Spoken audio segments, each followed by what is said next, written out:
নির্দিষ্ট সময়ের মধ্যেই কি বাজবে ট্রেনের হুইসেল, নাকি ঈদের ট্রেনের মতোই মিস করবে নির্ধারিত নির্বাচন সময় মতো নির্বাচন হলেও তার মান কতটা ভালো হবে এমন প্রশ্ন যখন ঘুরপাক খাচ্ছে, ঠিক তখনই আপনার সামনে হাজির ভোটের ট্রেনের আজকের পর্ব।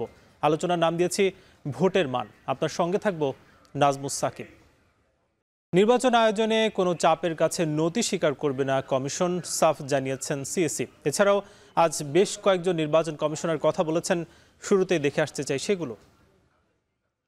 সাহসের সাথে কাজ করতে হবে। সাহস থাকলে আর যদি নিরপেক্ষতা থাকে, কোনো ভয় না, কোনো শক্তি না।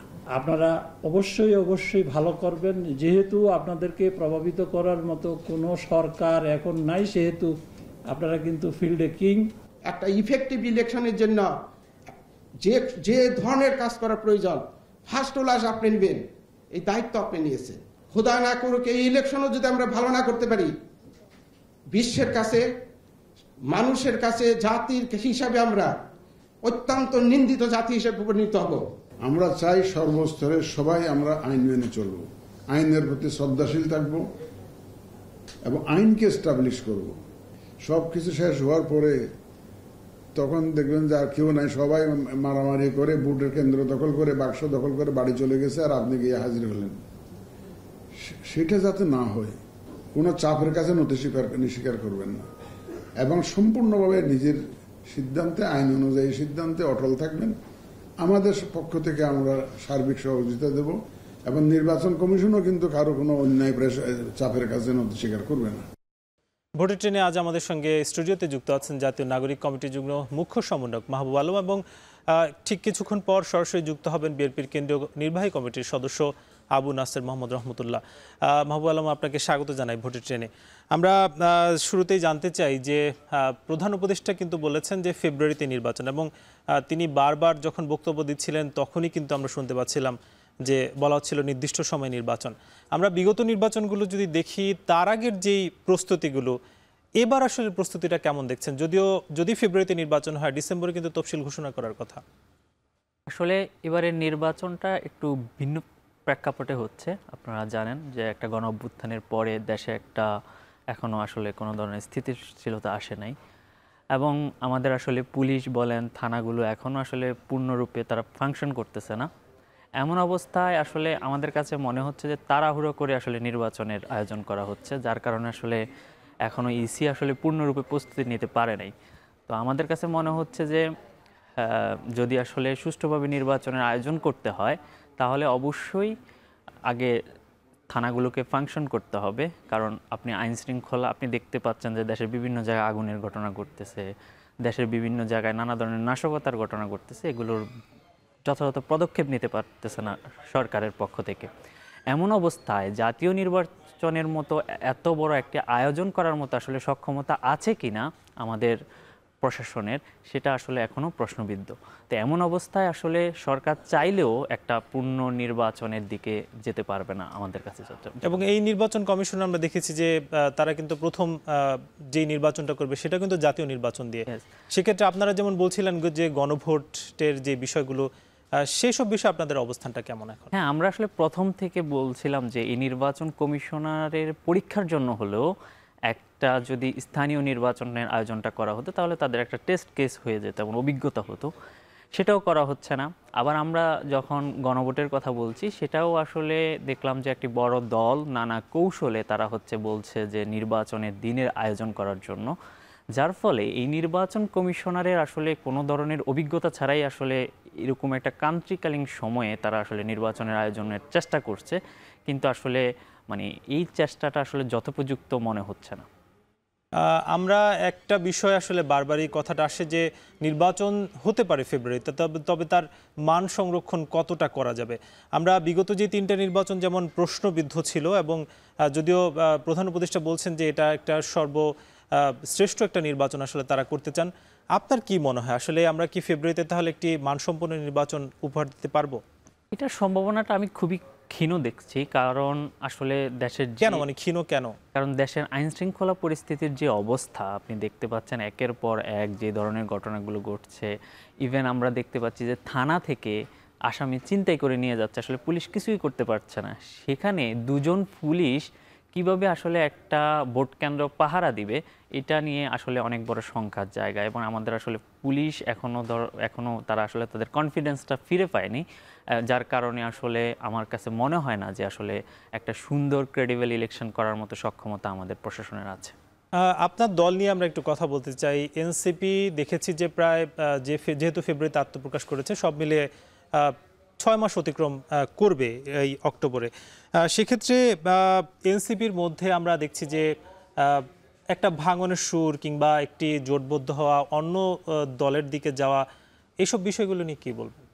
না, আমরা আসলে ভাঙনের কোনো সুর দেখছি না। আমরা এখন ঐক্যবদ্ধ আছি এবং আগামী নির্বাচনে আমরা একটা প্রতিযোগিতামূলক অবস্থানে অবশ্যই তরুণদের প্রতিনিধিত্ব থাকবে। আমরা তার জন্য চেষ্টা করছি। আমরা এখন ঐক্যবদ্ধ আছি এবং আমরা আসলে তরুণদের যে রাজনীতির বিনির্মাণ, সেই বিনির্মাণের জন্য আমরা কাজ করছি। একটা বিষয় আসলে জানা যাচ্ছে যে নতুন একটি হয়তো জোট হতে যাচ্ছে, সেটা এনসিপি, এবি পার্টি কিংবা গণ অধিকার পরিষদের আসলে নাম আসছিল। আবার কখন আমরা শুনেছি যে গণ অধিকার পরিষদ এবং এনসিপি এক হয়ে যাচ্ছে। কি বলবেন, আপনারা কি আসলে এক হচ্ছেন? হ্যাঁ, গণ অধিকারের সাথে একীভূতের যে বিষয়টা, সেটা আসলে এখন মনে হচ্ছে যতটুকু যে সেটা আসলে হচ্ছে না। তবে আমরা তরুণদের যে দলগুলো আছে, আমাদের একটা প্ল্যান আছে যে আমরা ঐক্যবদ্ধভাবে আগামী ইলেকশনে যদি আমরা অংশগ্রহণ করতে পারি, তাহলে তরুণদের একটা প্রতিনিধিত্ব তৈরি হবে, রাজনীতিতে একটা নতুন অবস্থানও তৈরি হবে। আমরা আপনার কাছে ফিরবো। আমাদের সঙ্গে যুক্ত হয়েছেন বিএনপির কেন্দ্রীয় নির্বাহী কমিটির সদস্য আবু নাসের মোহাম্মদ রহমতুল্লাহ। আবু নাসের রহমতুল্লাহ, আপনাকে স্বাগত জানাচ্ছি ভোটের ট্রেনে। আমরা একটু আপনার সঙ্গে কথা বলতে চাই যে ফেব্রুয়ারিতে প্রধান উপদেষ্টা বলছেন যে নির্বাচনটা হবে এবং তার আগে আপনারা আসলে নির্বাচন করেছেন। সেই নির্বাচনগুলোর আসলে অভিজ্ঞতা কেমন? যদি বলি যে আগামী নির্বাচনের আগের যে সময়টা কিংবা প্রস্তুতি, সেই সব বিষয়গুলো আসলে কেমন দেখছেন, যে আসলে কি আমরা ফেব্রুয়ারিতে নির্বাচনটা পাচ্ছি? জি, ধন্যবাদ আপনাকে এবং আপনার মাধ্যমে এখন টেলিভিশনের অসংখ্য শ্রোতামণ্ডলী এবং আমার সহ আলোচক বৃন্দ যারা আছেন। বিষয়টা হচ্ছে যে বিএনপি হচ্ছে একটি গণমুখী রাজনৈতিক দল। নির্বাচনের মাধ্যমেই বিএনপি সবসময় জয়লাভ করে এসেছে এবং বিএনপি সবসময় মাঠের রাজনীতি করে আসছে। মাঠ বিএনপির জন্য মাঠ সবসময় প্রস্তুত। বিএনপি মাঠ মোকাবেলা করেই কিন্তু গত 17 বছর মাঠে টিকে ছিল এবং বিএনপির যে ঘোষণা, সেই ঘোষণা মোতাবেক বিএনপির মাঠ পর্যায়ের নির্বাচন করার জন্য যে ধরনের প্রস্তুতি নেওয়া দরকার, সেই ধরনের প্রস্তুতি বিএনপি নিয়ে আছে। আর আপনি যেটা বলেছেন যে জাতীয় নির্বাচনের জন্য ফেব্রুয়ারিতে সেটা সম্ভব কিনা, দেখুন, একটি অগোছালো এবং অসম্পূর্ণ রাষ্ট্রে নির্বাচন যদি সরকার করতে চায়, তাহলে ফেব্রুয়ারি কেন? এখনও ইচ্ছা করলে ডিসেম্বরে নির্বাচন করা সম্ভব। এটা সরকারের আন্তরিকতার উপর নির্ভর করে। 1991 সালে হোসেন মোহাম্মদ এরশাদের পতনের পরে যে একটা অন্তর্বর্তীকালীন সরকার হয়েছিল বিচারপতি শাহাবুদ্দিন আহমদের নেতৃত্বে, সেই সরকার কিন্তু মাত্র 3 মাসের একটি অন্তর্বর্তীকালীন সরকার ছিল এবং বাংলাদেশের ইতিহাসে যেসব নির্বাচনের কথা এখনও বলা হয় এবং নির্বাচনের গ্রহণযোগ্যতার প্রশ্ন যে সমস্ত নির্বাচন নিয়ে আছে, তার মধ্যে সবচাইতে গ্রহণযোগ্য নির্বাচন হিসেবে এখনও 91 সেই বিচারপতি শাহাবুদ্দিন আহমদের নেতৃত্বাধীন সেই তত্ত্বাবধায়ক সরকার যে নির্বাচন করেছিল, সেই নির্বাচনটি এখন পর্যন্ত গ্রহণযোগ্য। ওই নির্বাচন লেভেল প্লেয়িং ফিল্ড এবং স্বৈরাচারের যে তছনছ করা প্রশাসন, সেই প্রশাসনকে গুছিয়ে তারপরে কিন্তু একটি অবাধ, সুষ্ঠু, নিরপেক্ষ নির্বাচন করতে সক্ষম হয়েছিল সেই সরকার। তাহলে এই 1.5 বছর পর্যন্ত সরকার এসে একটা পর্যায়ে গিয়ে ফেব্রুয়ারি নির্বাচনের কথা বলেছে। এখনও এই প্রশ্নটা কারা তুলছে, কেন তুলছে? একটি মহল শুরু থেকেই কিন্তু দেশ যাতে নির্বাচনের দিকে এগিয়ে যেতে না পারে, দেশে যাতে একটি স্থিতিশীল নির্বাচিত জনপ্রতিনিধি সম্পন্ন সরকার প্রতিষ্ঠা লাভ করতে না পারে, সেই চক্রটা কিন্তু বিভিন্নভাবে ষড়যন্ত্র করে আসছে, প্রকাশ্যে এবং অপ্রকাশ্যে।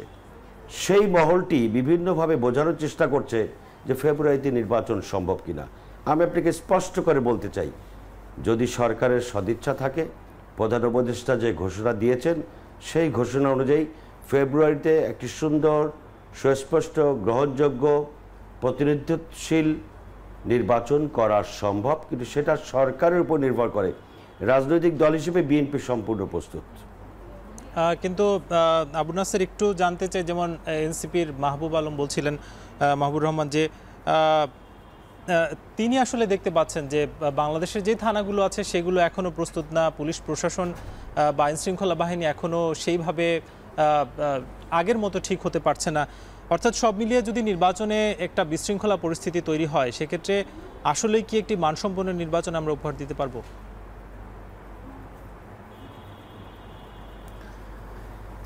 আপনি এই যে সরকার, অন্তর্বর্তীকালীন সরকারের যে মূল দায়িত্ব ছিল, সেই অন্তর্বর্তীকালীন সরকারের মূল দায়িত্বই ছিল নির্বাচন কেন্দ্রিক চ্যালেঞ্জগুলো মোকাবেলা করা, এবং নির্বাচন কেন্দ্রিক যে সমস্ত সংস্কার প্রয়োজন ছিল সেই সংস্কারগুলো সম্পন্ন করে একটি নির্বাচন আয়োজন করাই মূল লক্ষ্য হওয়া উচিত ছিল এই সরকারের। কিন্তু সরকার যখন বিভিন্ন মহলের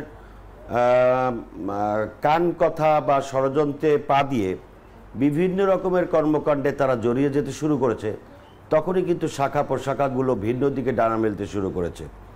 এবং আপনি মনে করবেন যে এই সরকার যদি তার মূল লক্ষ্যটা ঠিক রাখত, তাহলে এতদিন পর্যন্ত নির্বাচনের পরিবেশ হওয়ার জন্য সময় লাগার কথা না। আর আমি তো আপনাকে উদাহরণ দিয়ে বললাম যে এই বাংলাদেশে অন্তর্বর্তীকালীন সরকার গত যে কয়টি নির্বাচন করেছে 3 মাসের মধ্যেই করেছে। তাহলে কেন এখন পর্যন্ত প্রশাসন ঠিক করা হলো না? কেন এখন পর্যন্ত থানাগুলো ঠিক করা হলো না? তার মানে হয় এই সরকারের ইচ্ছার অভাব রয়েছে, অথবা প্রশাসনকে সাজিয়ে গোছিয়ে তোলার মতো সক্ষমতা এই সরকারের নেই। সেক্ষেত্রে সরকারকেই পরিষ্কার করতে হবে যে তারা কি প্রশাসনকে গুছিয়ে নির্বাচন কেন্দ্রিক সংস্কারগুলো শেষ করে অতি দ্রুত একটি গ্রহণযোগ্য নির্বাচন করতে চায় কিনা। যদি না করতে পারে, তাহলে মনে হয় সরকারেরই রাজনৈতিক দলগুলোর কাছে আত্মসমর্পণ করা উচিত, এবং যে তত্ত্বাবধায়ক সরকারের কথা হচ্ছে, প্রয়োজনে সেরকম একটি নতুন তত্ত্বাবধায়ক সরকার গঠন করে তাদের হাতে একটি যোগ্য একটি তত্ত্বাবধায়ক সরকার করে, নিরপেক্ষ সরকার করে তাদের মাধ্যমে নির্বাচন আয়োজন করা যেতে পারে। যদি তারা ব্যর্থতার স্বীকার করে দেয়, আমি বলতে পারি তারা ইতিমধ্যেই সেটা ব্যর্থ হয়েছে। কারণ 1.5 বছরে যারা পারেনি, তারা 1.5 দশকেও পারবে সেটা অন্তত আমি বিশ্বাস করি না। এটা সম্পূর্ণ তাদের ব্যর্থতা। তারা যেভাবে বলেছিল দেশের আইন শৃঙ্খলা নিয়ন্ত্রণ করবে, যাদের বাজার ব্যবস্থা নিয়ন্ত্রণ করবে, দেশের অর্থনৈতিক পরিস্থিতিকে নিয়ন্ত্রণ করবে, অর্থনৈতিক পরিস্থিতিকে তারা স্বাভাবিক করে নিয়ে আসতে পারবে, তার কোনোটাই কিন্তু তারা করতে পারেনি।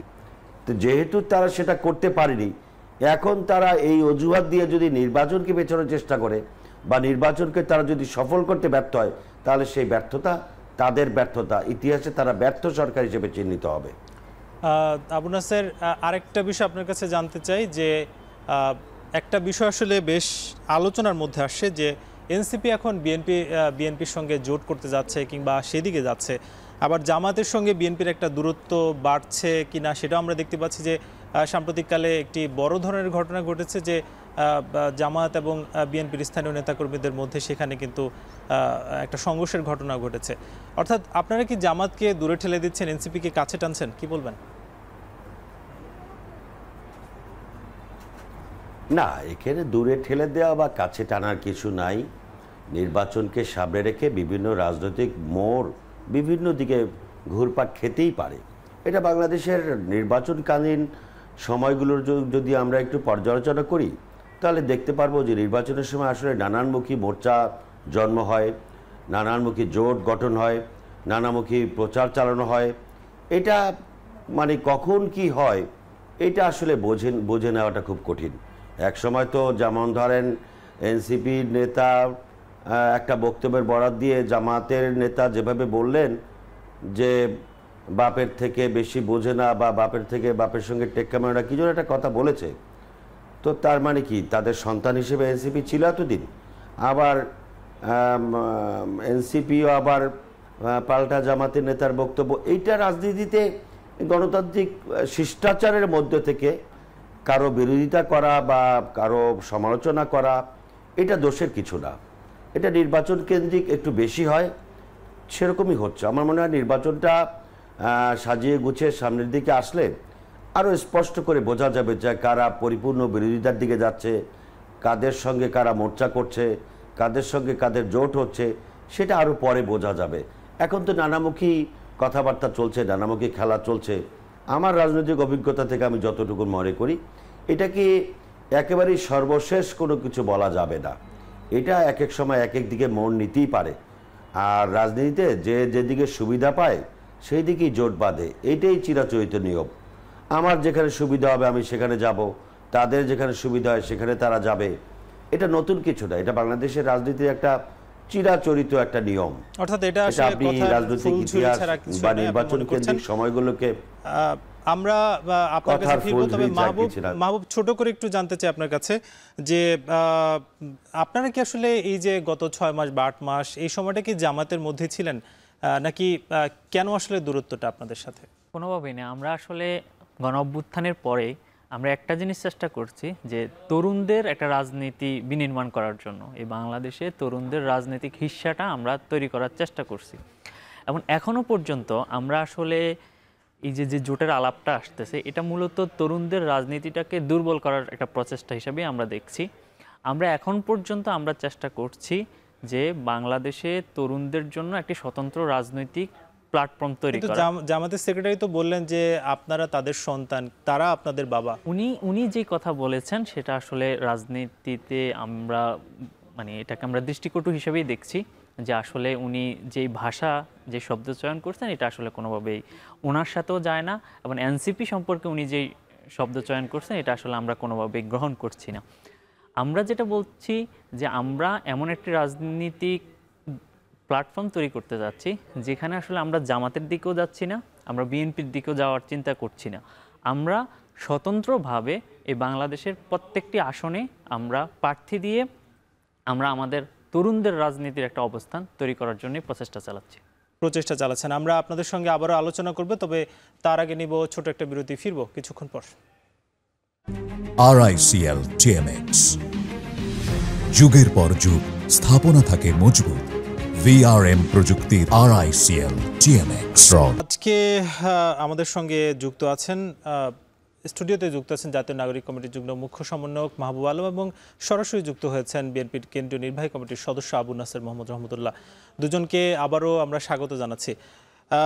মাহবুব আলম, আমরা একটু জানতে চাই আপনার মাধ্যমেই যে আপনারা তো আসলে জুলাই সনদে স্বাক্ষর করেননি, এবং দলগুলো বলছে যে আপনারা হয়তো স্বাক্ষরটা করবেন, তবে কেন আসলে আপনারা স্বাক্ষর অনুষ্ঠানে গেলেন না? এবং জুলাই যোদ্ধারাও আমরা সেখানে একটা আন্দোলন করতে দেখেছি। সব মিলে কি আসলে আপনারা সেই স্বাক্ষরে কি যাবেন কি না, কিংবা কি পদক্ষেপ আপনাদের? আমাদের দলের সম্মানিত আহ্বায়ক জনাব নাহিদ ইসলাম আজকে উপদেষ্টার সাথে দেখা করে উনি বিষয়টা স্পষ্ট করেছেন। উনি বলেছেন যে আসলে আপনারা যদি লক্ষ্য করেন যে জুলাই সনদের জন্য সবচেয়ে বেশি ফাইট করেছে কিন্তু এনসিপি আসলে এমন একটা অনুষ্ঠান বর্জন করেছে। কারণ হচ্ছে আসলে আমরা মনে করি এই জুলাই সনদ শুধু কাগজে কলমে থাকলে হবে না, এটার আইনি ভিত্তি লাগবে। কারণ আমাদের আসলে অভিজ্ঞতা ভালো না। আমরা যদি একটু হিস্ট্রির দিকে তাকাই, যদি আমরা দেখি যে 90-এর গণ অভ্যুত্থানের পর 3 জোটের একটা রূপরেখা হয়েছিল, সেটা কিন্তু পরবর্তীতে যে রাজনৈতিক দলগুলো ক্ষমতায় আসছে তারা কিন্তু আসলে বাস্তবায়ন করে নাই। তো যার ফলে আমরা কারো মুখের আশ্বাসে যে আমরা ক্ষমতায় আসলে এটা করব, আমরা সেই আশ্বাসে আসলে থাকতে যাচ্ছি না। যার কারণে আমরা বলছি এটাকে আইনি ভিত্তি দিতে। আজকে আমাদের দলের আহ্বায়ক একটি উপায় বলেছেন যে আমাদের যে প্রধান উপদেষ্টা ডক্টর মোহাম্মদ ইউনূস একটা আদেশ জারি করবেন, করার পর এটি গণভোট হবে, গণভোটের মাধ্যমে এটাকে যখন আইনি ভিত্তি দেওয়ার সম্পূর্ণ প্রসিডিউরটা কমপ্লিট হবে তখন অবশ্যই এনসিপি সেই জুলাই সনদে স্বাক্ষর করবে। কিন্তু যেটার আসলে আপনারা যেটা আশঙ্কা করছেন যে বাস্তবায়ন হবে না, তাহলে সেই আশঙ্কা কি আসলে জামাত কিংবা বিএনপির আসলে নেই? আসলে বিএনপি এবং আপনি যদি আমরা 3 জোটের রূপরেখার কথা বলেছি, আসলে আমরা দেখতে পেয়েছি যে জুলাই সনদের যে বিষয়গুলো আসলে আমরা এই নতুন বাংলাদেশে দেখতে চাচ্ছি, আমরা তরুণরা দেখতে চাচ্ছি, যে আমরা বলছি যে আপার হাউস হওয়া উচিত সংসদে, সেখানে নোট অফ ডিসেন্ট দিয়ে রাখছে বিএনপি। আমরা যখন বলেছি যে প্রধানমন্ত্রী 10 বছরের বেশি প্রধানমন্ত্রী ক্ষমতায় থাকতে পারবে না, তখনও বিএনপি ভেটো দিয়েছে, যদিও পরবর্তীতে বিএনপি মেনে নিয়েছে। এরকম অনেকগুলো বিষয় যেটা হচ্ছে যে কোনো সরকারকে ফেসিবাদী তৈরি করবে না, এরকম যখন রূপরেখাগুলো আমরা উপস্থাপন করেছি জুলাই সনদে, তখন আমরা দেখলাম যে এই যে বড় যে রাজনৈতিক দলগুলো, তাদের থেকে আসলে নানা ধরনের বাধা আসছে। আমরা যুক্তি দিয়ে, আমরা তর্ক করে সেই বাধাগুলো অতিক্রম করে আমরা জুলাই সনদে অন্তর্ভুক্ত করেছি, কিন্তু কিছু কিছু ক্ষেত্রে আমরা দেখলাম যে সেগুলো নোট অফ ডিসেন্ট দিয়ে রাখা হয়েছে। এজন্য আমরা বলছি অবশ্যই জুলাই সনদের আইনি ভিত্তি দেওয়ার আগে এই নোট অফ ডিসেন্টের যে বিষয়টা আছে সেটাকে আসলে সমাধান করতে হবে।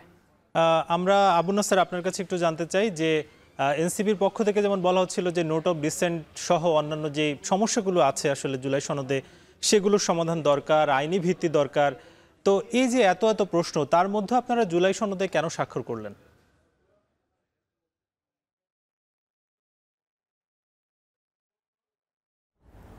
নোট অফ ডিসেন্টের যে বিষয়টা বারবার বলা হয়, একটি আলোচনা, এই আলোচনার সিদ্ধান্ত যেরকম একটা পদ্ধতি, সিদ্ধান্তের মধ্যে যদি কেউ দ্বিমত পোষণ করেন তাহলে নোট অফ ডিসেন্ট এটাও একটা গণতান্ত্রিক পদ্ধতি।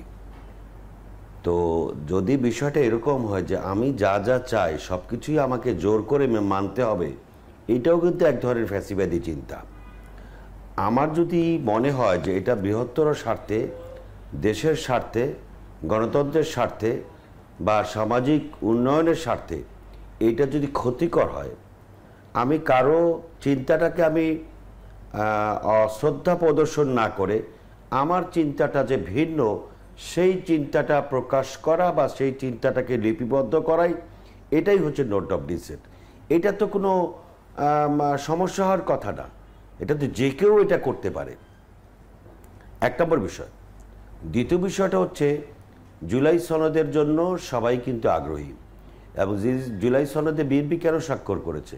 স্বাক্ষর করেছে এজন্য যে রাষ্ট্র যারা জুলাই সনদটা প্রণয়ন করেছে, যাদের উদ্যোগে বাস্তবায়ন হচ্ছে, তারা জুলাই সনদের জন্য একটা দিন তারিখ ঠিক করেছে। সেখানে একটা অনুষ্ঠানের আয়োজন করা হয়েছে, ঐতিহাসিক অনুষ্ঠান। সেই অনুষ্ঠানে যদি বিএনপি না যেত বা না স্বাক্ষর করত, তাহলে ওনারা কি বলতেন? ওনারা বলতেন যে বিএনপি জুলাই সনদ চাচ্ছে না, জুলাই সনদে স্বাক্ষর করছে না।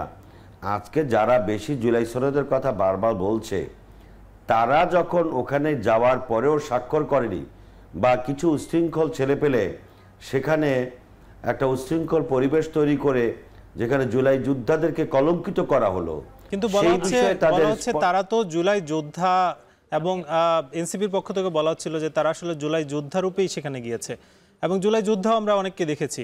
তাহলে উচ্ছৃঙ্খল কিভাবে তারা? এবং জুলাই যোদ্ধা রূপে যদি আপনি উচ্ছৃঙ্খলতা করে, তাহলে কি তার জন্য দেশের আইনি ভাষায় তাদেরকে উচ্ছৃঙ্খল বলা যাবে না? সেই যে কিন্তু জুলাই যোদ্ধাদেরও তো দেখেছি আমরা সেখানে। জুলাই যোদ্ধাদের দেখেছেন, এবং জুলাই যোদ্ধাদের তালিকায় কিন্তু অনেক ছাত্রলীগ, আওয়ামী লীগের লোকদেরকেও জুলাই যোদ্ধা হিসেবে তালিকায় নাম এসছে, তাহলে তাদেরকে জুলাই যোদ্ধা হিসেবে স্বীকৃতি দেওয়া হয়েছে। এগুলি এই সরকার অনভিজ্ঞতার কারণে। অর্থাৎ বহু জুলাই যোদ্ধা আহত হয়েছে, রক্তাক্ত হয়েছে, পঙ্গু হয়েছে, তাদের নাম তালিকায় নেই, তারা জুলাই যোদ্ধা হিসেবে স্বীকৃতি পায়নি, বা অনেকে স্বীকৃতির জন্য চেষ্টাও করেনি। সেখানে আওয়ামী লীগ ছাত্রলীগের লোকেরা এনসিপির নাম বা অন্যান্য নাম ব্যবহার করে বিভিন্ন পিছনে রাস্তা দিয়ে নিজেকে জুলাই যোদ্ধা হিসেবে নিজেকে জাহির করার চেষ্টা করতেছে। এটা তো খুব লজ্জাজনক বিষয়। আর ওখানে বসে জুলাই যোদ্ধাদের সম্মানার্থে যে জুলাই সনদ প্রণয়ন হচ্ছে, সেই অনুষ্ঠানকে যারা কলঙ্কিত করেছে বা কলঙ্কিত করার চেষ্টা করেছে, সেই অনুষ্ঠানে যারা বিশৃঙ্খলা সৃষ্টি করেছে, তাদেরকে আমরা জুলাই যোদ্ধা হিসেবে সম্মান করব, নাকি জুলাই যোদ্ধার নামের কলঙ্কিত ব্যক্তি বলবো? তাদেরকে তো আমি জুলাই যোদ্ধা হিসেবে সম্মান করতে পারবো না। তাদের যদি কোনো ভিন্ন মত থাকতো, ভিন্ন কথা থাকতো, তাহলে তাদের প্রতিনিধিদের মাধ্যমে সরকারের যথোপযুক্ত জায়গায় তারা তাদের বক্তব্য উপস্থাপন করতেই পারতো।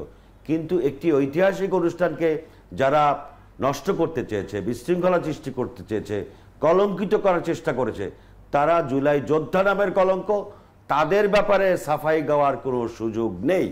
এটাকে কোনো ইনিয়ে বিনিয়ে কথা বলার বিষয় না, নাম্বার ওয়ান। নাম্বার টু হচ্ছে, যেই কথা বলা হয়েছে যে 3 জোটের রূপরেখা বাস্তবায়ন করা হয়নি। 3 জোটের রূপরেখা বাস্তবায়ন, 3 জোটের রূপরেখা কি ছিল? 3 জোটের রূপরেখা যা যা ছিল সবই কি বাস্তবায়ন হয়নি? তিন জোটের রূপরেখায় কোনো কোনো বিষয়ে পরে গিয়ে ভিন্ন মত প্রকাশ করে। তিন জোটের রূপরেখার প্রধান যে বিষয় ছিল সেটি হলো বাংলাদেশের সংসদীয় গণতন্ত্র প্রতিষ্ঠা করা। সেই সংসদীয় গণতন্ত্র প্রতিষ্ঠা করেছেন দেশনেত্রী বেগম খালেদা জিয়া, বিএনপি সরকার এসে সেটা করেছেন।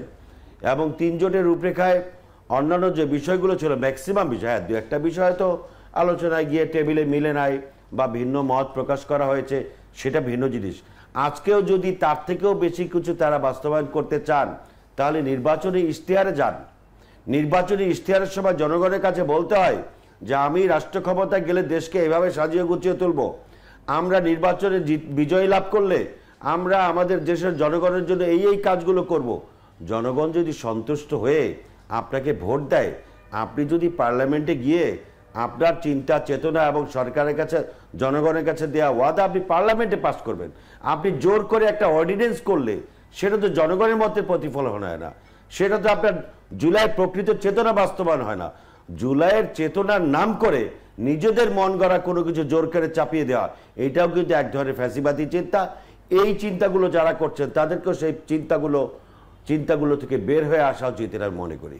আবু নাসের, আপনার কাছে আমরা ফিরবো, তবে মাহবুব আলম একটু জানতে চাই যে তিনি কিন্তু বলছিলেন যে জুলাই যোদ্ধার রূপে আসলে অন্যরা ছিল সেখানে, সেটাকে আপনারা কি দেখছেন? এই বিষয়টা খুবই দুঃখজনক যে উনি যেভাবে আসলে জুলাই যোদ্ধাদেরকে উশৃঙ্খল বললেন। এই আনাসের হাতের বিনিময়ে আজকে খালেদা জিয়া মুক্তি পেয়েছে। এই আনাসের হাতের বিনিময়ে তারেক রহমান দেশে ফিরে আসার জন্য ওনারা মিছিল করেন। নাসির ভাই, আপনার কাছে আমরা আসবো, মিছিল করেন। আমি এই ওনার এই শব্দ চয়নের তীব্র প্রতিবাদ জানিয়ে রাখলাম এবং আমি আশা করব উনি ওনার এই শব্দটা উজ্জ্ব করবেন। এবং ওনার আসলে জুলাই যোদ্ধারা ওইখানে কেন গেলেন? জুলাই যোদ্ধারা যখন দেখলেন জুলাই সনদে ওদের নিরাপত্তার কোনো ব্যবস্থা রাখা হয়নি, সেই কারণে ওনারা জুলাই যোদ্ধারা ওইখানে গেলেন এবং তাৎক্ষণিক আমরা দেখলাম যে তাদের প্রতিবাদের প্রেক্ষিতে সেই বিষয়টা ইনক্লুড করা হয়েছে। শুনে আসি একটু, আবু নাসের আপনি কি বলতে চাচ্ছেন শুনতে চাই। জুলাই যোদ্ধারা ওখানে গিয়ে জুলাই যোদ্ধাদের সম্মানে আয়োজিত জুলাই সনদের রাষ্ট্রীয় অনুষ্ঠানকে যারা নষ্ট করতে চেয়েছে, বিশৃঙ্খলা সৃষ্টি করতে চেয়েছে, তারা শুধুমাত্র জুলাই যোদ্ধাদের নামটা ব্যবহার করেছে। তারা জুলাই যোদ্ধার নাম ব্যবহার করে একটি রাষ্ট্রীয় ঐতিহাসিক অনুষ্ঠানকে বানচাল করতে চেয়েছে। তাদেরকে জুলাই যোদ্ধা বলাটাও কলঙ্ক। তারা প্রকৃত জুলাই যোদ্ধা না। তারা আমরা যে বিভিন্ন গণমাধ্যমে দেখেছি জুলাই যোদ্ধাদের নামে কিছু ছাত্রলীগ যুবলীগের লোক বিভিন্ন জায়গায় জুলাই যোদ্ধা হিসেবে নাম লিখিয়েছে। সেই সমস্ত কলঙ্কিত ব্যক্তি তারা প্রকৃত জুলাই যোদ্ধা হতে পারে না। আমরা স্পষ্ট দেখেছি সেখানে আনাস যার একটি হাত ছিল না, যে ছবিটি ভাইরাল হয়েছে, আমরা সেই ছবিটি স্পষ্ট দেখেছি। ওইখানে এরকম অসংখ্য জুলাই যোদ্ধারা সেখানে ছিল। তাদের দাবি ছিল তাদের নিরাপত্তার বিষয়টি এই জুলাই সনদে অন্তর্ভুক্ত করা হয়নি। আমরা দেখলাম জুলাই যোদ্ধারা যখন সেটা প্রতিবাদ করলো তখন তাৎক্ষণিকভাবে সেটি ইনক্লুড করা হলো 5 নম্বরে। সুতরাং জুলাই যোদ্ধারা অনুষ্ঠানকে নষ্ট করার জন্য যায়নি। জুলাই যোদ্ধাদের নিরাপত্তার দাবি নিয়ে গিয়েছে যে আগামী দিনে যদি যে রাষ্ট্র ক্ষমতায় আসে তাদের বিষয়ে তারা আসলে কি চিন্তা করতেছে সেই বিষয়টি জানার জন্য তারা সেখানে গিয়েছে। এবং আমরা দেখলাম সেটিকে আমলে নিয়ে জুলাই সনদে তাদের বিষয়টি অন্তর্ভুক্ত করা হয়েছে। এবং আমরা এটাও দেখলাম যখন আসলে অনুষ্ঠান শুরু হয়েছে তখন কিন্তু তারা বাইরে অবস্থান করেছে, তারা কিন্তু সেখানে কোনো ধরনের বিশৃঙ্খলা তৈরি করে নাই। কিন্তু খুবই দুঃখজনকভাবে আজকে উনি যেভাবে জুলাই যোদ্ধাদেরকে অপমান করলেন এটা খুবই দুঃখজনক এবং এটার আসলে প্রতিবাদ জানানোর ভাষা আমার কাছে আসলে এখন নেই। আবু নাসের, এইখানে বিষয় হচ্ছে আপনার কাছে একটু জানতে চাই যে আমরা তো জুলাই যোদ্ধা নিয়ে আসলে কথা বলছিলাম, আমি আরেকটু বিষয় জানতে চাই যে এনসিপির প্রতীক ইস্যু নিয়ে আসলে কথা বলছিল যে শাপলা প্রতীক ছাড়া আসলে তারা নির্বাচনে যেতে যাচ্ছে না। বলুন, আপনি শুনতে চাই। আমাকে দিতে হবে নাসির ভাই, হচ্ছে জুলাই যোদ্ধাদের নামে যারা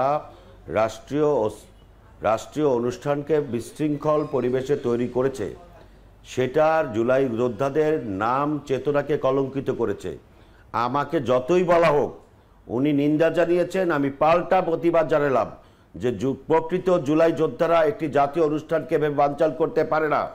উনি যেটা বলেছেন যে বলার সাথে সাথে ইনক্লুড করা হয়েছে, তার মানে কি সুন্দরভাবে এটা আলোচনা করে বা সুন্দরভাবে এটা কারো মাধ্যমে বলে এটা ইনক্লুড করা সম্ভব ছিল। এই রাষ্ট্রীয় অনুষ্ঠান যদি পুরোপুরিটা বানচাল হয়ে যেত তাহলে এই কলঙ্কের দায় কে নিত? ওই জুলাই যোদ্ধা নামের কয়েকজন ব্যক্তি সারা বাংলাদেশে মানুষের চুলাই চেতনার উপরে আঘাত করতে চেয়েছিল। ওটা অত্যন্ত ন্যাক্কারজনক, দুঃখজনক, নিন্দনীয়। ওরা অনুষ্ঠান বানচাল করতে চায় নাই, ওরা অনুষ্ঠান বানচাল করতে চায় নাই, ওরা ওদের দাবি নিয়ে সেখানে গিয়েছে। আপনি বারবার ভুল ইন্টারপ্রেট করতেছেন। ঠিক আছে, আজকে আমরা একেবারেই শেষ দিকে ওইটা দাবি নিয়ে যাওয়ার কথা না, ওই জায়গাটা দাবি নিয়ে যাওয়ার জায়গা, দাবি আগেই জানানো উচিত ছিল।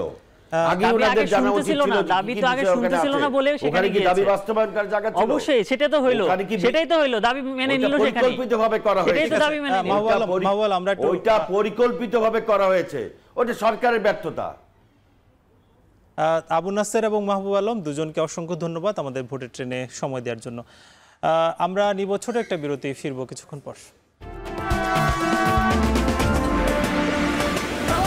বিরতির পর স্বাগত, আপনারা দেখছেন ভোটের ট্রেন। আজ আমরা কথা বলছি ভোটের মান নিয়ে। এ পর্যায়ে জানতে চাই প্রান্তিক মানুষের মতামত। তার এই বিষয়ে আলোচনার জন্য চুয়াডাঙ্গা থেকে যুক্ত হচ্ছেন সহকর্মী অনিক চক্রবর্তী। অনিক চক্রবর্তী, আপনার সঙ্গে আমরা দেখছি যে বেশ কয়েকজন ভোটার এবং স্থানীয় প্রতিনিধি আছেন, তাদের আসলে মতামতটা কি আগামী নির্বাচন ঘিরে, এবং তারা আসলে কেমন নির্বাচনটা দেখতে চান জানতে চাই। সাকিব, 2026 সালের ফেব্রুয়ারির প্রথমার্ধে যে ত্রয়োদশ জাতীয় সংসদ নির্বাচন হবার কথা রয়েছে, সেই নির্বাচনকে ঘিরে কিন্তু চুয়াডাঙ্গার যে সাধারণ মানুষজন রয়েছে তারা কিন্তু এক প্রকার উৎসবের অপেক্ষায় রয়েছে। যেহেতু বিগত কয়েকটি নির্বাচনে তারা উৎসব মুখর পরিবেশে আসলে ভোট দিতে পারেনি। এই বিষয়ে আরও বিস্তারিত জানাতে আমার পাশে দুইজন অতিথি রয়েছে। আমার সাথে রয়েছে আমার বাংলাদেশ পার্টির চুয়াডাঙ্গা 2 আসনের সংসদ সদস্য প্রার্থী, এবং আমার বাম পাশে রয়েছেন অধ্যক্ষ সিদ্দিকুর রহমান। আমি প্রথমেই অধ্যক্ষ সিদ্দিকুর রহমানের কাছে জানতে চাই যে আসন্ন যে জাতীয় সংসদ নির্বাচন ত্রয়োদশ, সেই নির্বাচনে আসলে সাধারণ মানুষ যারা আছে তারা আসলে নির্বাচনটিকে কিভাবে দেখছে, নির্বাচনের আগে এবং নির্বাচনের পরে কোনো শঙ্কা রয়েছে কিনা নির্বাচনকে নিয়ে? আমরা দীর্ঘদিন একটা ফ্রি, ফেয়ার, পার্টিসিপেটরি এবং ক্রেডিবল ইলেকশন পাইনি। জুলাই বিপ্লবের পরে সাধারণ জনগণ চাচ্ছে যে একটা সুন্দর আনন্দঘন পরিবেশে একটা ফ্রি, ফেয়ার ইলেকশন হবে। জনগণ প্রত্যাশা নিয়ে বসে আছে। আমাদের যারা স্টেক হোল্ডার, বিশেষ করে রাজনৈতিক দল, এদের মধ্যে একটা ঐক্য গড়ে উঠবে ভেবেছিলাম। হয়তো ঐক্য আছে, কিন্তু এর মধ্যে দেখা যাচ্ছে যে কিছু কিছু পার্টির মধ্যে এখনও তাদের সব ডিমান্ড ফুলফিল হয়নি। তবু আমার নিজস্ব অপিনিয়ন যে ইলেকশন একটা হওয়া দরকার এবং হবে। আমি চাইবো যে আমাদের যারা পার্টিসিপেন্ট আছে, পলিটিক্যাল পার্টি যারা, তারা জনগণের দিকে তাকিয়ে একটা ফ্রি, ফেয়ার ইলেকশন দেবে। জনগণ ভোট দিতে পারেননি কয়েক বছর, বিগত সরকারের আমলে যে কটা ইলেকশন হয়েছে সেটা বিতর্কিত ইলেকশন, সেখানে অনেকে ভোট দেওয়ার সুযোগই পায়নি। বিশেষ করে আমাদের দেশের যে ইয়াং জেনারেশন যারা এই নতুন প্রজন্ম, তারা কিন্তু ভোট দিতেই পারেনি। তারা উৎসুক হয়ে বসে আছে যে আমরা একটা ইলেকশন দেব, কিন্তু এখন আমাদের মধ্যে জনগণ চাইলে তো হবে না। ধন্যবাদ সিদ্দিকুর রহমান। আমি চলে আসি আলমগীর হোসেনের কাছে। আলমগীর হোসেন সাহেব, আপনি তো 2 আসনের সংসদ সদস্য প্রার্থী, তো মাঠ পর্যায়ে আপনি অনেক ঘুরছেন এবং সাধারণ মানুষের সাথে কথা বলছেন। আসন্ন যে নির্বাচন, সেই নির্বাচনে সাধারণ মানুষ আসলে কিভাবে দেখছে? ধন্যবাদ আপনাকে। গত 16 তারিখে আমার বাংলাদেশ পার্টির কেন্দ্রীয় সিদ্ধান্তে আমাদেরকে 109টি আসনে মনোনীত হিসাবে প্রার্থী করেছে। সেই আলোকে আমি আমার নির্বাচনী এলাকা 2 আসনের জীবননগর এবং দামোদরদা থানার যে 18টি ইউনিয়ন আছে, আমি ইউনিয়নে গণসংযোগ যখন করছি সেই সময় দেখা যাচ্ছে সাধারণ মানুষের যে চাওয়াটা, মানুষ তাদের অধিকার প্রতিষ্ঠিত করার জন্য কিছু একটা নতুন মুখ চাচ্ছে। তা আমি দেখেছি পুরনো যে রাজনৈতিক দলগুলো আছে তাদের গতানুগতিক যে রাজনৈতিক ধারা, এই ধারার থেকে তারা মানে নতুন কিছু আশা করছে। সেই লক্ষ্যে আমি আমার বাংলাদেশ পার্টির 2 নম্বর আসনে একজন প্রার্থী হিসাবে যখন গণসংযোগ করেছি, তারা সেটা গ্রহণ করছে এবং তারা নতুন কিছু চাচ্ছে। নতুন কিছু বলতে যে সামনে যে নির্বাচন, এই নির্বাচন উৎসবমুখর পরিবেশ হবে এবং সাধারণ মানুষ নির্বিঘ্নে ভোট দিতে পারবে, এরকম এরকম আসলে আপনি মাঠ পর্যায়ে কি দেখছেন? সাধারণ ভোটাররা আসলে নির্বাচনের আগে এবং পরে যে সংখ্যাটা করছে, এরকম আসলে কি দেখছেন আপনি? আপনি মানে ভালো কথা আমাকে জানিয়েছেন। আসলে সাধারণ ভোটার যারা আছে তারা কিন্তু দ্বিধাদ্বন্দ্বের ভিতরে আছে। মানে পেশি শক্তির যে একটা মানে ক্ষমতা আছে রাজনৈতিক দলের, সেটা কিন্তু বর্তমানে মাঠ পর্যায়ে বিরাজমান আছে। আমরা যে ধন্যবাদ ধন্যবাদ আঙ্গুর হোসেন। আমাদের আসলে আপনি শুনছিলেন সাকিব, সাধারণ মানুষের যে উৎসব মুখরের অপেক্ষা, ভোটের যে অপেক্ষা, সেটি কিন্তু আসলে সাধারণ মানুষের দীর্ঘদিনের অপেক্ষায় ছিল এবং সেটি ফেব্রুয়ারিতে যে নির্বাচন, ত্রয়োদশ নির্বাচনের মধ্য দিয়ে আসলে সমাপ্তি ঘটবে। তো চুয়াডাঙ্গা থেকে সাকিব, এই ছিল সবশেষ। মানুষের নির্বাচন নিয়ে যে প্রত্যাশা, সেটা কিন্তু আসলে তাদের মুখে আসলে ফুটে উঠেছে। অসংখ্য ধন্যবাদ অনিক চক্রবর্তী আমাদের সঙ্গে যুক্ত হওয়ার জন্য। দেখছেন ভোটের ট্রেন। আমরা এ পর্যায়ে কথা বলতে চাই বরিশালের একেবারে তৃণমূলের যারা ভোটার আছেন তাদের সঙ্গে। আমাদের সঙ্গে যুক্ত হবেন সহকর্মী ফিরদাউস সোহাগ। সোহাগ, আপনার মাধ্যমে জানতে চাই যে বরিশালের আসলে ভোটাররা কি ভাবছেন, আগামীর নির্বাচনটা কি ফেব্রুয়ারিতে হতে যাচ্ছে, তারা কি দেখছেন এবং ভোটের মান নিয়ে তাদের মধ্যে যে প্রত্যাশা সেটা আসলে কেমন, জানতে চাই আপনার কাছে। আপনাকে ধন্যবাদ। আজকে আমাদের সঙ্গে যুক্ত হয়েছেন দুজন। আমার ডান দিকে রয়েছেন বরিশাল মহানগর বিএনপির সিনিয়র যুগ্ম আহ্বায়ক আফরোজা খানম নাসরিন, আর বাম দিকে রয়েছেন বরিশাল চেম্বার অফ কমার্সের সভাপতি, জেলা বিএনপির সাবেক সভাপতি এবং বর্তমান কেন্দ্রীয় বিএনপির সদস্য জনাব এবাদুল হক চান। দুজনকে আমরা স্বাগত জানাচ্ছি। নাসরিন আপা, আপনার কাছ থেকে জানতে চাই, এই যে ভোট নিয়ে নানান শঙ্কা রয়েছে, কথা রয়েছে, আলোচনা রয়েছে, ফেব্রুয়ারিতে যে নির্বাচন, এ নিয়ে আপনার মন্তব্যটা কি বা ভাবনাটা কি? আমার ভাবনা হচ্ছে যে ফেব্রুয়ারিতে যে নির্বাচন আসছে, আমরা সবাই চাচ্ছি যে নির্বাচনটা একটি সুষ্ঠু নিরপেক্ষ নির্বাচন হোক। কারণ গত 17 বছর এই ফ্যাসিস্টের আমলে তিনটি নির্বাচন হয়েছে, তিনটি নির্বাচনই বিতর্কিত নির্বাচন। সেই নির্বাচনে জনগণ নিজের ভোট নিজে দিতে পারেনি। তাই এখন মানুষের তো সেই সংখ্যা থেকেই তাদের মনে আশা যে এবং গণতান্ত্রিক সরকার আগামী দিনে সেই নির্বাচনের মাধ্যমে একটি গণতান্ত্রিক সরকার আসবে। আর আপনারা জানেন যে বিএনপি একটি গণতান্ত্রিক দল এবং জনগণের দল। এই জনগণের জন্যই বিএনপি এই 17 বছর এই ফ্যাসিস্টের বিরুদ্ধে যুদ্ধ করেছে এবং সর্বশেষ আমরা ছাত্র আন্দোলনে শরিক হয়ে ছাত্রদের মাঝে আমরা যুদ্ধ করেছি। সেই গণ অভ্যুত্থানে আমরা দেশনায়ক তারেক রহমানের নেতৃত্বে আমরা যে যুদ্ধ করেছি এবং সেই যুদ্ধে আমরা কিন্তু বিজয়ী হয়েছি। এবং চান ভাই, আপনার কাছ থেকে আমরা শুনতে চাই, সেটি হচ্ছে যে আগামীতে ফেব্রুয়ারিতে যদি নির্বাচন অনুষ্ঠিত হয়, কতটা মানসম্পন্ন নির্বাচন হতে পারে, আপনার কি মন্তব্য? মানসম্মত নির্বাচনের দায়িত্ব হচ্ছে সরকারের। আমাদের জনগণের দায়িত্ব হচ্ছে ভোট দেওয়া। এই ভোটের আমরা কোনো সংশয় বা সংখ্যা মনে করি না যে এখানে ভোটের কোনো সমস্যা আছে। সমস্যা হচ্ছে সরকারকে নিয়ে, যে সরকার যদি এটা সুষ্ঠু নির্বাচন করতে চায় তো আমি মনে করি যে এটা সরকার করতে পারে। বিগত দিনে দেখা গেছে যে সরকারি বাধা সৃষ্টি হয়ে দাঁড়ায় একটা নির্বাচনের। দীর্ঘ এই 16 বছর আমরা নির্বাচনে ভোট দিতে পারি নাই।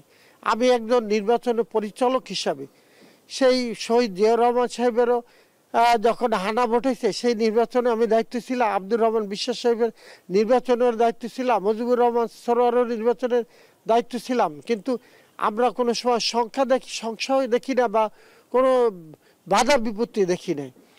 সরকার নির্বাচন করার জন্য প্রস্তুত ছিল। কিন্তু আওয়ামী লীগের সময় যখন উপনির্বাচনগুলো হয়েছে, যে আওয়ামী লীগ ক্ষমতায় ছিল, তখন আমাদের গেছে সেই নির্বাচনের সময় আওয়ামী লীগ বাধা সৃষ্টি করছে। কিন্তু আমরা দলীয় নেতাকর্মীরা ঐক্যবদ্ধ ছিলাম দেখা আমরা আমাদের সেই সময় তারা বাধা সৃষ্টি করিয়া আমাদের কাছ থেকে ভোট ছিনিয়ে নিতে পারে নাই, আমরা জয়যুক্ত হয়েছি। ধন্যবাদ আপনাকে। আপা, আপনার কাছ থেকে জানতে চাই, বরিশালের যে নির্বাচন যদি অনুষ্ঠিত হয়, যখন নির্বাচন অনুষ্ঠিত হবে, বরিশালের ক্ষেত্রে আপনার কোনো বাধা আছে কিনা, আপনার কি বলার আছে, ছোট করে একটু বলবেন। বরিশালের নির্বাচনে যেহেতু 3বার নির্বাচন বিতর্কিত হয়েছে, আমাদের ভিতরে একটা শঙ্কা রয়েছে এবং বিভিন্ন কুচক্রী মহল এখনও কিন্তু তারা বিশৃঙ্খলার সৃষ্টি করতেছে। তাই সরকারের কাছে আমরা চাইব যেন একটা সুষ্ঠু নির্বাচন হয় এবং সেটা জনগণের আশা এবং আমাদের বরিশালবাসীর আশা যে সে ফেব্রুয়ারি মাসের মধ্যেই যেন নির্বাচনটা হয়। ধন্যবাদ। আমরা আসলে শুনছিলাম সময় স্বল্পতার কারণে আমরা যে চান ভাইয়ের কাছে আরেকবার যাব সেটি সম্ভব হচ্ছে না। আসলে স্থানীয়ভাবে নেতাকর্মীরা যেটা বলার চেষ্টা করছেন সেটা হচ্ছে যে তারা নির্বাচন আশা করেন, তবে সুষ্ঠুভাবে যেন হয় সেটি তাদের প্রত্যাশা। এতটুকু ছিল বরিশালে যারা স্থানীয় পর্যায়ের নেতাকর্মী আছেন তাদের বক্তব্য। ফিরছি আপনার কাছে। ফিরদৌস সোহাগের মাধ্যমে জানছিলাম একেবারে তৃণমূল যারা ভোটার আছেন তাদের যে বক্তব্য সেগুলো। আগামী নির্বাচন ঘিরে যে মানুষের যে প্রত্যাশা এবং মানসম্পন্ন একটি নির্বাচন সেটা কিন্তু আসলে এই বক্তব্যের মধ্যেই ফুটে উঠলো। আজকের মতো ভোটের ট্রেন শেষ করব। আগামীকাল নতুন কোনো বিষয়ে আলোচনা হবে। শুভকামনা।